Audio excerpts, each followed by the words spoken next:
నమస్తే, welcome to our channel. సైతాన్ web series అందరూ చూశారు. చాలా విమర్శలు, చాలా ప్రశంసలు, ఎన్నో రకాల ఒక మిక్స్డ్ టాక్ అంటే హిట్ ఫ్లాప్ అని కాదు, దాని గురించిన చర్చలు అనమాట. అండ్ ఎలాగూ వెబ్ సిరీస్ హిట్టే అందరికి తెలిసిన విషయమే.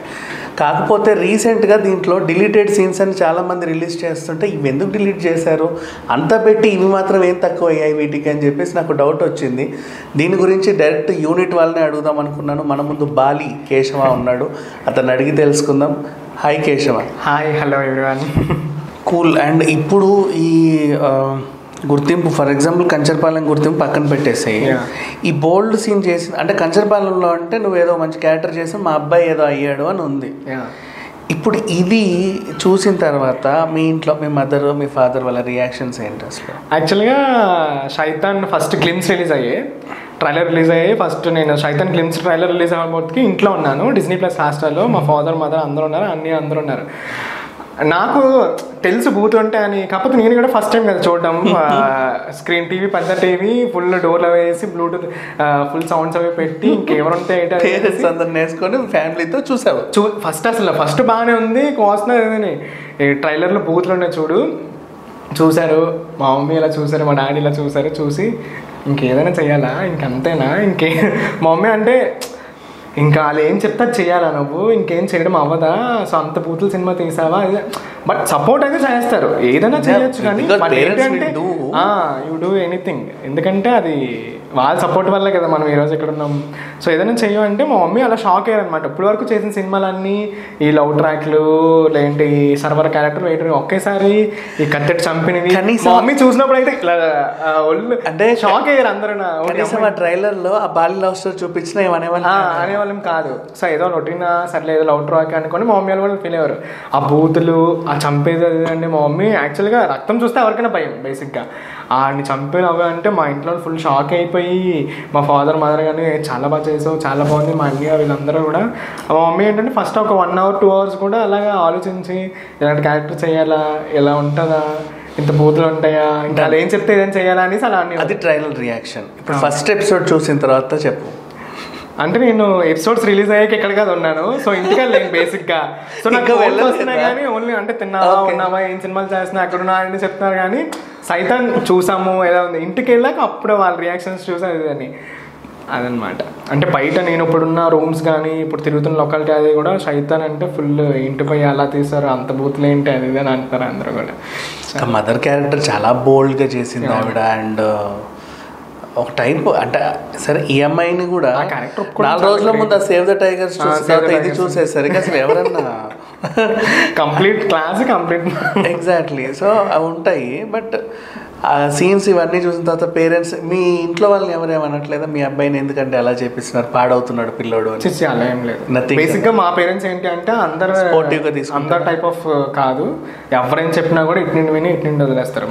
మాకు తెలుసు, మీరు ఎవరు చెప్పాల్సిన అవసరం లేదు. బట్ చెప్పింది గెయిన్ చేసుకుంటారు, బట్ వింటారు అంతే. మేము కూడా అంతే, మా పేరెంట్స్ ఎలా అయితే మాకు చెప్పారో మేము కూడా అంతే. వాళ్ళు చెప్పింది వింటాము, మాకు నచ్చితే చేస్తాము, లేదంటే అవి ఇలా వినేసి ఇలా వదిలేస్తాము. కాదు, డాక్టర్ అవ్వాలన్న అంబిషన్, మళ్ళీ బీటెక్ ఎందుకు చేస్తావు?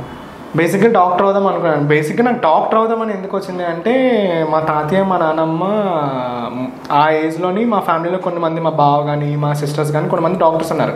వాళ్ళు ఫ్రీగా మెడిసిన్స్ తెచ్చి ఆయింట్మెంట్స్ ఎలా ఫ్యామిలీలో ఒక డాక్టర్ ఉంటే బెస్ట్ కదా, మంచిగా చేయొచ్చు అనేసి నాకు అప్పుడు డాక్టర్ అని ఒక డ్రీమ్ వచ్చింది. సో డాక్టర్ అయ్యాక డాక్టర్ అవుదామని ఫిక్స్ అయ్యాను. సో నేను ఇంటర్ నారాయణలో జాయిన్ అయిపోయాను, బైపీసీ జాయిన్ అయిపోయాను, అలాట్మెంట్ అన్నీ అయిపోయి మళ్ళీ ఎందుకు టెక్నికల్గా పాలిటెక్నిక్ ఎగ్జామ్ రాశాను, ఎంట్రన్స్ ఎగ్జామ్. సర్లే క్వాలిఫై అయితే ఏముంది లేదండి. సో మా ఆల్రెడీ డాక్టర్ ఎక్స్పీరియన్స్ ఎలా ఉన్నారు కదా, వీళ్ళందరూ ఇలా చూపించారు. తెర ఓపెన్ చేసినప్పుడు లా బుక్స్ అవన్నీ ఉంటాయి కదా, ఇక ఇంత కష్టపడాలి, ఇన్ని మంది డాక్టర్స్ ఉన్నారు, ఇంతమంది కాంపిటీషన్. గీతం అది మనకు పక్కన కదా వైజాగ్లో, ఇంతమంది డాక్టర్స్ ఉన్నారు, ఇంతమంది కాంపిటీషన్స్ ఉన్నాయి. సో డాక్టర్ అవ్వాలంటే చాలా మనీ, చాలా సోర్సెస్ అవుతాయి. సో ఎందుకులే అని లైట్ తీసుకుని అంటే నేను వెంటనే అప్పుడు ఆలోచించాను. టెక్నికల్ నాలెడ్జ్ మన డైలీ లైఫ్లో ఏది యూజ్ అంటే ఎలక్ట్రికల్ ఫ్యాన్స్ అనేసి. సో ట్రిపుల్ తీసాను వెంటనే. సో పాలిటెక్నిక్, తర్వాత బీటెక్ అని అలా అయిపోయింది. అంటే ఇటు వెళ్ళాల్సిన జోనర్ ఇటు వెళ్ళాను. ఈ రెండు కాస్త ఇప్పుడు అదే అనుభవం ఇటు వచ్చింది. అండ్ ఇప్పుడు మోస్ట్లీ వైజాగ్లోనేనా నీ ఇండిపెండెంట్ సినిమా షూటింగ్స్ అన్ని? మొత్తం ఇండిపెండెంట్ ఫిలిం ఇప్పుడు చేసినవన్నీ నెల్లూరులో ఒక 2 months చేశాను, అదే శర్మ అంబానీ. కరెన్సీ నగర్ అని అది విజయవాడలో అయింది. ఇంకో 2-3 ఇండిపెండెన్స్ ఫిలిమ్స్ కూడా అవే ఉన్నాయి. అవన్నీ హైదరాబాద్ ఆర్ఎఫ్సి, ఈ జూబ్లీ హిల్స్.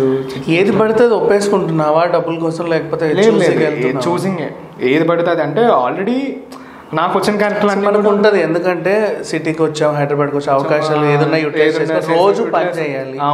అవునండి, అది నాకు ఇది నచ్చుద్ది. ఎందుకు చెప్పండి, నువ్వు ఎక్కువ తీసుకో తక్కువ తీసుకో, పడులే అవును, బట్ పని చెయ్యి, డైలీ పని. అంతే పర్టికులర్గా ఇంతే తీసుకోవాలని నేను ఎప్పుడు అనుకోలేదు. డబ్బులు ఈరోజు కాకపోతే రేపైనా సంపాదించు. ఈరోజు 1000 తీసుకో, రేపు 10,000 తీసుకో, ఎల్లుండి 20,000 తీసుకో. అవును, అంతే. అవతల ఫ్రీ చెయ్యి, బట్ పని చెయ్యి, డైలీ పని. అవును, క్యారెక్టర్ అనేది మనకి ఇంపార్టెంట్. బట్ ఏంటంటే నాకు వచ్చిన character, most of the characters ఏంటి అంటే అన్ని స్పెసిఫిక్గా ఒక మంచి క్యారెక్టర్లు. ఇప్పుడు సుకుమార్ సార్ ఎవరు పిలిచినా కూడా నువ్వు ఆ వచ్చిపోయే క్యారెక్టర్లు ఏం చేస్తావు. ఒక్క సీన్ ఉన్నా కూడా ఇవ్వట్లేదు. ఒక్క సీన్ ఉండి హీరోతో డైలాగ్ ఉన్నా కూడా ఇవ్వట్లేదు. సరే నేను చేస్తాను సార్, పర్లేదు సార్, హీరో కాంబినేషన్ కదా అయినా కూడా నువ్వు వద్దా అలాంటి క్యారెక్టర్ చేయకూడదు. మినిమం 30-40 minutes డ్యూరేషన్ అనేది నీకు నెక్స్ట్ సినిమా నేను పక్కా ఇప్పిస్తాను అనేసి అన్ని సినిమాలు, ఇప్పుడు పెద్ద సినిమాలు కానీ ఫస్ట్ ప్రిఫరెన్స్ మనకు వస్తున్నాయి, ఫస్ట్ ఆఫర్స్ వస్తున్నాయి, వెళ్తున్నాము. సో ఏంటంటే ఇప్పుడు ఇండిపెండెంట్ ఫిల్మ్స్ కూడా మెయిన్ లీడ్ కాబట్టి మంచి క్యారెక్టర్లు కాబట్టి చేస్తున్నాను. వచ్చిన సినిమాలు అన్నీ కూడా ఒక మంచి క్యారెక్టర్లు. ఇప్పుడు నాకు వచ్చినవన్నీ కూడా వచ్చిపోయే క్యారెక్టర్లు, చిన్న క్యారెక్టర్లు కాదు అన్ని. పుష్ప ఫస్ట్ అడిగారు, పుష్ప 1లో యాక్చువల్గా అల్లు అర్జున్ సార్ వాళ్ళ బ్రదర్ కింద అడిగారు. అది గుండె గీయించుకునే క్యారెక్టర్, వాళ్ళ తమ్ముడు ఉంటారు కదా అది.